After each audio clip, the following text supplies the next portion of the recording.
feel like we're ready, and we don't need to spend the money nor time on something like this when I know we're being proactive, but we're being proactive simply by making sure that we know how to move forward if we have to. Right. That was my intention. So don't charge me for drafting. All right, so we're putting it on hold for now. Yes. You might as well stay right there. I'm staying right here. Number 11 is discussion or action regarding report from police chief on the demonstration with ad system through regarding the new and blue services. That would be the ticket writers. Just like I appreciate you listening. I asked you to listen to their presentation, and I thank you for you taking time. As I had stated before, I don't think it would be a very good use of the city funds to purchase the equipment. Currently, it's about $700 a year that we spend having tickets printed. It's going to be roughly, to get it instituted, roughly $10,000 for the printers, the cell devices that we would have to use, and then whatever 8 cell phones would cost, per year. I don't feel that it's an efficient use of city funds. My personal opinion is if the police chief and his people don't want to use it, we would be making a big mistake to move forward. Bottom line, if they're not all on board with it. He was going to back it up. He was the one that's been running the numbers, figuring out what we need for equipment. He had to go to Westworth. He's doing a presentation to a couple of their officers for helping us on the call. But, he feels pretty much the same way I do. The devices, though, I thought they were able to use cell phones as opposed to... They would, but you can't just use a regular cell phone because you're going to be out in the rain, snow. It's got to be one that you can use wearing gloves. So they're about $700, $800, $900 a piece. And you bought from this company, or...? No, we would have to buy those on our own. And that would be the cell device. You can't just use a regular run-of-the-mill cell phone. And we don't have cell phones for our officers, right? Right. We would have to get basically, every officer would have to have their own cell phone. I thought he said that it didn't have to have service, that it was only needed to be Bluetooth or Wi-Fi because that's all it had to do, talk to the car and print. Well, it would have to, in order to run it into the system, it would be best to run it off of a cell phone. Versus the car Wi-Fi? Right. Because it can't run on our car Wi-Fi. It would have to run on its own Wi-Fi. I went to the presentation that day.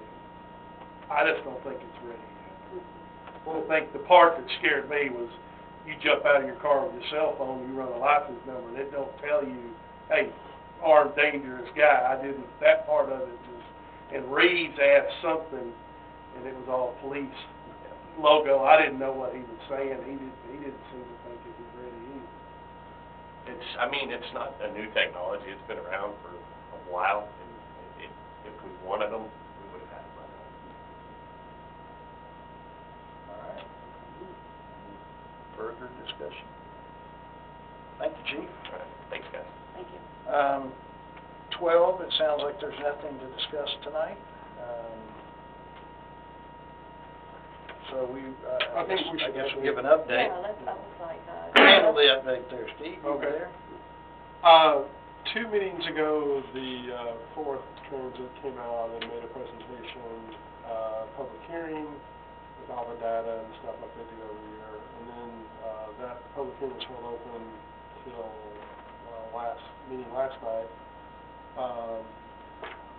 And they did not come back, but there was the citizens that basically were opposed to it last time came back and expressed opposition to the bus again. And we can talk about the various reasons, but they said their piece, the EDC said their piece about why the primary concern by the majority of the members was the mid service. And there's approximately 5 people that use it routinely, the disabled that use it. There's some 35, I think, that are qualified to use it. And then there's other testimony of some of the employees, that have worked on the garbage truck have used it, at Real Oaks Cafe have used it, things like that. Though no one's using it right at the moment, just the regular bus service, not the disabled. Oh, okay. Yeah, I was trying to speak to both of those, right? So the cost of the regular bus service is, what, 12,000 or so a year? It goes up 5% every 2 years, so 2.5% a year. And then this is the fee itself is flat, it's just the number of runs, that it makes. So that was some 12, 14,000, what was it, Marvin? 15 is what the cap said. It's Yeah, stopped at. it's about, it has a cap of 15, but it's about 18.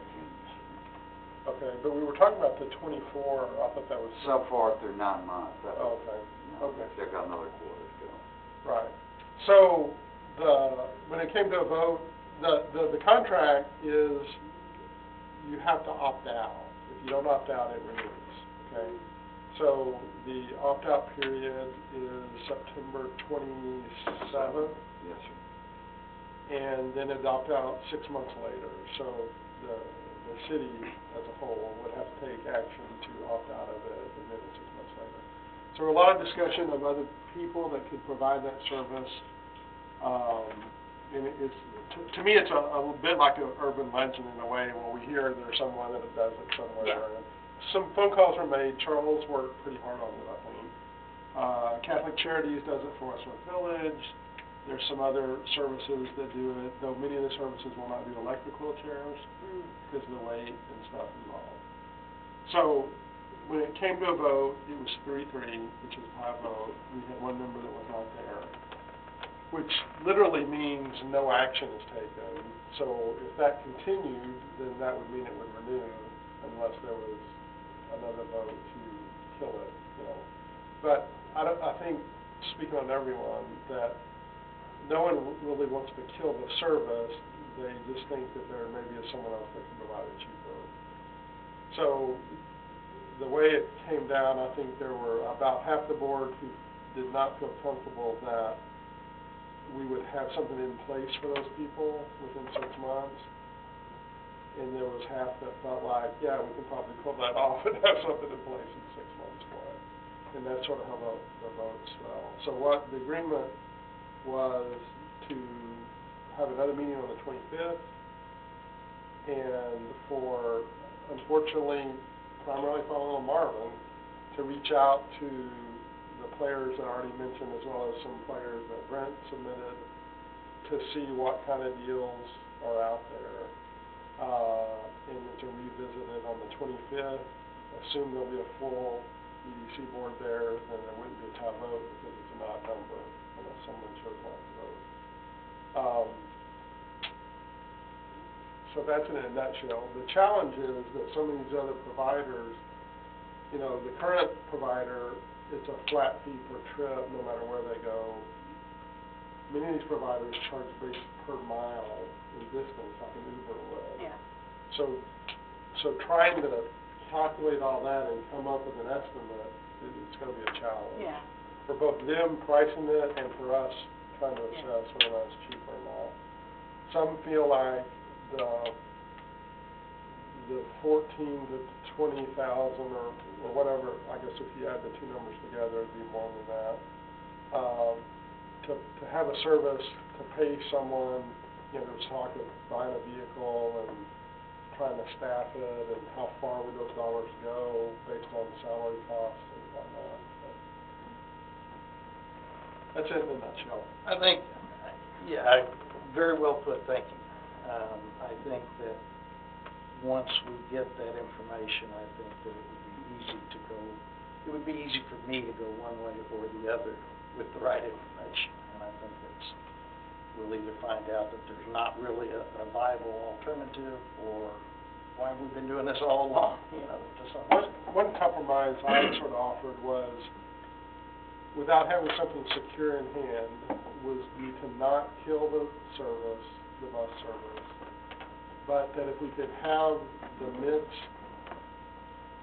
covered through someone else by